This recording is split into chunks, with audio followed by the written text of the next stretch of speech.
Untuk memahami penyebab kematian ayah Ji-hyun, perlu flashback ke malam saat terjadi kebakaran di apartemen mereka. Semua orang panik dan berusaha menyelamatkan diri. Ayah Ji-hyun sebenarnya sudah berhasil keluar bersama Ji-hyun, tetapi saat hendak meninggalkan tempat, dia melihat seorang anak terjebak di dalam apartemen. Ayah Ji-hyun memutuskan kembali untuk menyelamatkan anak itu, meskipun Ji-hyun melarangnya. Sebelum masuk lagi, ayahnya sempat berjanji akan kembali, tetapi akhirnya dia tidak pernah keluar lagi. Peristiwa ini meninggalkan trauma mendalam bagi Ji-hyun, hingga sering mengalami mimpi buruk tentang kejadian tersebut. Di sisi lain, Unho berusaha menenangkan Ji-hyun dengan menggenggam tangannya saat Ji-hyun terlihat terguncang. Saat mereka di dalam lift, Biol yang berada di luar memanggil ayahnya.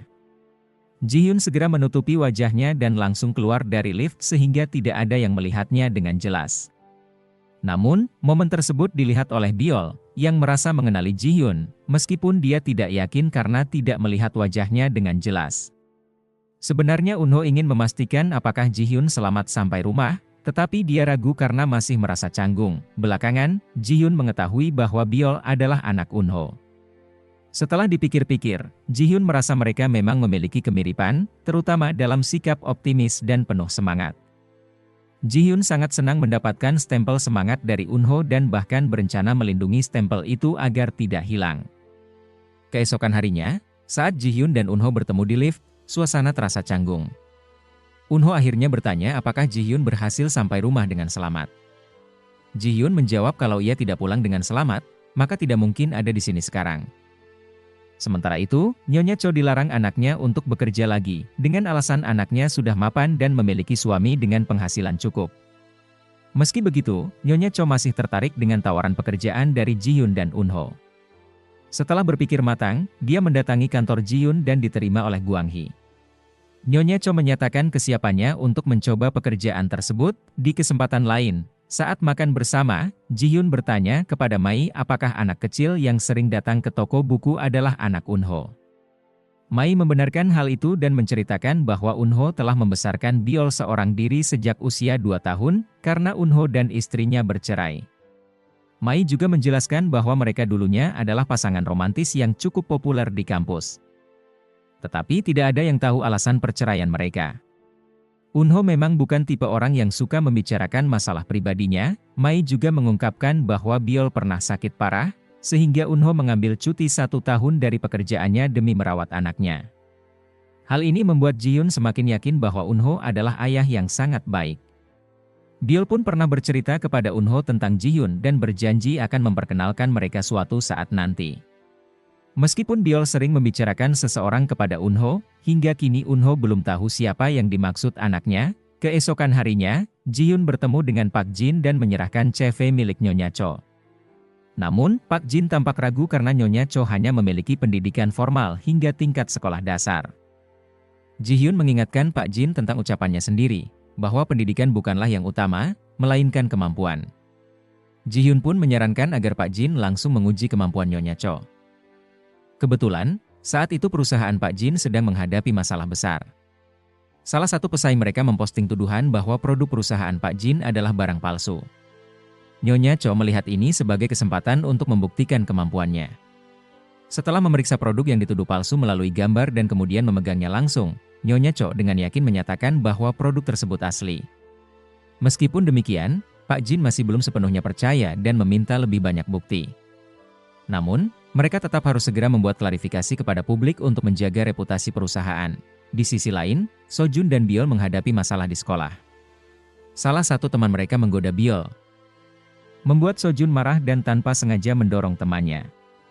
Ketika nenek Sojun datang ke sekolah, guru menjelaskan bahwa Sojun dan Biol sering diganggu oleh teman-temannya. Saat neneknya bertanya apa yang sebenarnya dikatakan teman-temannya, Sojun bersedia menceritakannya hanya berdua dengan sang nenek. Biol pun memutuskan menunggu di toko buku seberang. Kebetulan, saat itu Ji-hyun juga berada di toko buku tersebut. Mereka berdua melihat seekor anak kucing, dan Biol menyebutkan bahwa kucing itu mungkin ditelantarkan ibunya. Ji-hyun memahami maksud Biol dan bercerita bahwa ia dulu juga hanya hidup bersama ayahnya karena ibunya meninggalkannya lebih dulu. Ji-hyun pun menasihati Biol, kalau ada orang yang mengejeknya, dia harus mengabaikannya dan memintanya untuk berteman dengan orang-orang yang baik dan berkualitas. ketika anak kucing itu pergi, Biol mengejarnya.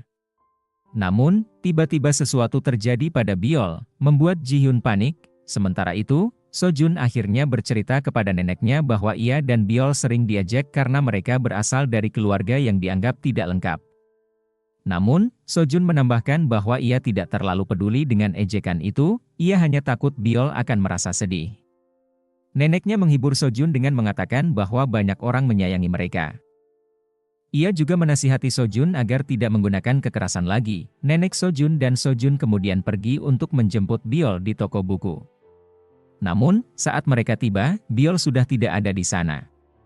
Mereka panik dan mencoba menghubungi Eunho, tetapi panggilannya tidak diangkat.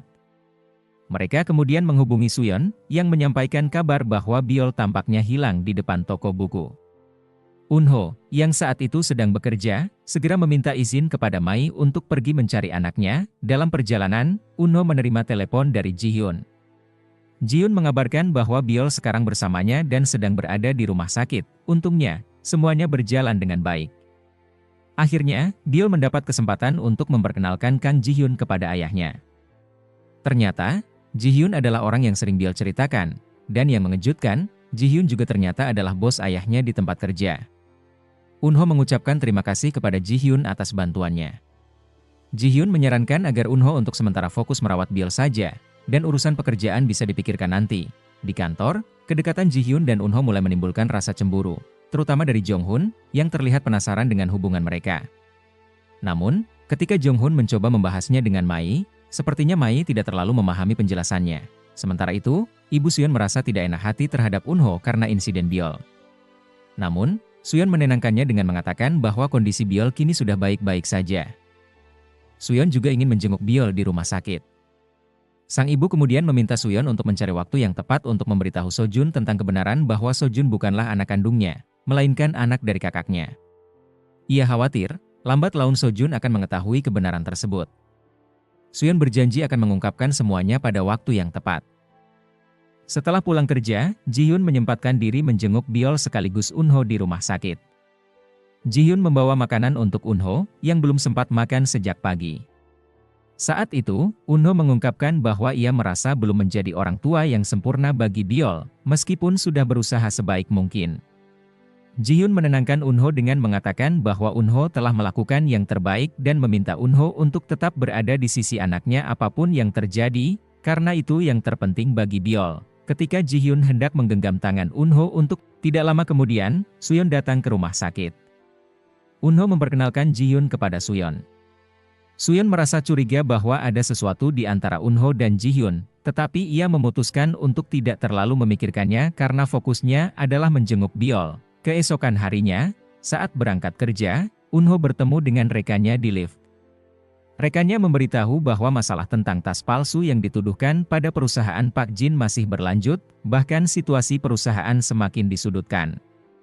Ji-hyun kemudian mengajak Eunho untuk pergi ke tempat Nyonya Cho. Sesampainya di sana, mereka bertemu dengan anak Nyonya Cho.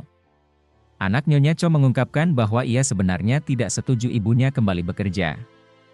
Karena sebelumnya ia sudah meminta ibunya untuk berhenti bekerja. Eunho mencoba menjelaskan bahwa Nyonya Cho tidak bekerja semata-mata untuk mendapatkan uang, melainkan karena ia mencintai pekerjaannya. Mendengar penjelasan Eunho, anak Nyonya Cho mulai berpikir ulang. Ia merasa sedih dan bersalah karena telah melarang ibunya melakukan sesuatu yang ia sukai. Ketika Nyonya Cho datang, ia mengatakan bahwa ia mungkin akan menghentikan proses rekrutmennya karena anaknya melarangnya bekerja. Namun, tiba-tiba anaknya berkata bahwa ia percaya pada ibunya dan mendukung keputusan Nyonya Cho untuk kembali bekerja. Mendengar hal itu, semangat Nyonya Cho kembali bangkit, dan ia memutuskan untuk melanjutkan pekerjaannya. Artikel mengenai tas palsu di perusahaan Pak Jin masih terus berlanjut. Namun, ketika hasil analisis dari kantor pusat tiba, dinyatakan bahwa tas tersebut sesuai dengan pernyataan Nyonya Cho bahwa tas itu asli, bukan palsu. Pak Jin pun meminta maaf kepada Nyonya Cho dan mengucapkan terima kasih atas bantuannya. Sementara itu, mantan karyawan Ji-hyun mulai merasa terancam pekerjaannya. Hae-jin memberikannya kesempatan terakhir, dengan tegas menyatakan bahwa jika gagal lagi, ia akan dipecat. Hae-jin, yang mengalami tekanan karena kegagalan dalam misinya, terus mengadu kepada seorang bapak tua yang merupakan investor di perusahaannya. Namun, ia mulai kesal dan memperingatkan Hee-jin agar tidak terus-menerus bergantung padanya setiap kali menghadapi masalah. Meskipun demikian, Hee-jin terus berusaha meyakinkannya bahwa ia akan sukses dan membawa perusahaan menjadi nomor satu. Di sisi lain, Nyonya Cho mengungkapkan rasa terima kasihnya kepada Ji-hyun dengan memberikan hadiah berupa dompet yang ia jahit sendiri. Sedangkan untuk Eunho, Nyonya Cho memberikan tiket pertunjukan yang diperoleh dari pekerjaan anaknya. Ia berharap Eunho bisa datang, dan karena tiketnya ada 2, Eunho mengajak Ji-hyun untuk menemaninya. Ketika Ji-hyun hendak kembali ke mobilnya, seperti biasa, ia lupa mobilnya. Eunho, yang sudah sering melihat kebiasaan ini, menyarankan agar Ji-hyun membuat stiker khusus untuk mobilnya agar tidak salah lagi. Saat mereka membahas soal stiker, tiba-tiba mereka terlihat oleh Jong-hun yang penasaran dengan kedekatan mereka. Jong-hun bertanya mengapa Ji-hyun begitu mempercayai Eunho. Dengan santai, Ji-hyun menjawab bahwa itu wajar karena Eunho adalah sekretarisnya. Malam harinya, Ji-hyun tidak bisa tidur. Ia teringat bahwa ia tidur sangat nyenyak di sofa Eunho saat terakhir kali berkunjung. Ia pun mencoba mencari merek sofa yang sama, tetapi tidak menemukannya. Tanpa sadar, ia menelepon Eunho, lalu segera memutus panggilannya. Eunho yang penasaran kemudian menelepon balik dan bertanya apa yang terjadi. Ji-hyun menjelaskan bahwa ia tertarik dengan sofa Eunho karena merasa tidur sangat nyenyak di sana. Padahal sebenarnya, Ji-hyun tidur nyenyak karena kehadiran Eunho, bukan sofanya. Eunho memberikan beberapa tips kepada Ji-hyun agar bisa tidur lebih nyenyak. Seperti yang biasa ia lakukan untuk Biol. Anehnya, tips itu berhasil membuat Ji-hyun lebih tenang dan akhirnya bisa tidur. Keesokan paginya, Mai terkejut melihat penampilan Ji-hyun yang berbeda. Ji-hyun berdandan lebih rapi, mengenakan pakaian feminin, dan terlihat lebih ceria. Bahkan Jong-hun juga memperhatikannya. Ji-hyun hanya beralasan bahwa ini adalah gaya berpakaiannya sehari-hari, padahal sebenarnya ia bersiap untuk pergi menonton pertunjukan bersama Eunho. Saat bekerja, Ji-hyun tidak bisa menyembunyikan rasa antusiasnya. Ia terus melihat jam dan berharap waktu cepat berlalu. Ketika waktu yang ditunggu-tunggu tiba, Ji-hyun langsung menuju lokasi pertunjukan. Tak lama kemudian, Eunho datang menghampirinya dengan penampilan yang luar biasa rapi dan tampan. Mereka berdua terlihat sangat serasi, Ji-hyun tampak cantik, dan Eunho seperti biasa, memukau.